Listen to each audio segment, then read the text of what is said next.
ಇನ್ನು ಪಾಕಿಸ್ತಾನದ ವಿರುದ್ಧ ಕಠಿಣ ಕ್ರಮ ಕೈಗೊಳ್ಳಬೇಕು, ನಾನು ಯುದ್ಧದ ಪರ ಇಲ್ಲ ಅಂತ ಹೇಳಿ ಸಿದ್ದರಾಮಯ್ಯ ಮೈಸೂರಿನಲ್ಲಿ ಹೇಳಿದ್ದಾರೆ.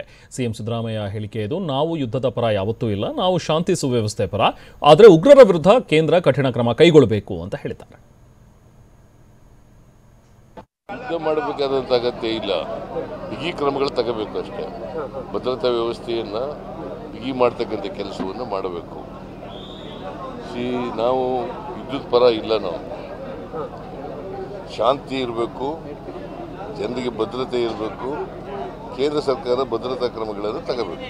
ಇಲ್ಲಿ ಯಾರಿದ್ರೂ ಕೂಡ ವಿಲ್ ಕೋಆಪರೇಟ್, ಅವರನ್ನ ಕೇಂದ್ರ ಸರ್ಕಾರಕ್ಕೆ ಮಾಹಿತಿ ಕೊಡ್ತಕ್ಕಂಥ, ಅವ್ರನ್ನ ಹೊರಗಡೆ ಕಳಿಸ್ತಕ್ಕಂಥ ಕೆಲಸ ಮಾಡಿ. ನನಗೆ ಇನ್ನೂ ಎಷ್ಟು ಜನ ಇದ್ದಾರೆ ಅಂತ ಗೊತ್ತಿಲ್ಲ. ಕರ್ನಾಟಕದಲ್ಲಿ ಎಷ್ಟು ಜನ ಇದ್ದಾರೆ, ಮೈಸೂರಿನಲ್ಲಿ ಎಷ್ಟು ಜನ ಇದ್ದಾರೆ, ಬೇರೆ ಬೇರೆ ನಗರಗಳಲ್ಲಿ ಎಷ್ಟು ಜನ ಇದ್ದಾರೆ. ಹೆಚ್ಚಾಗಿರೋದು ಬೆಂಗಳೂರಿನಲ್ಲಿ, ಅಲ್ಲೇ ಜಾಸ್ತಿ.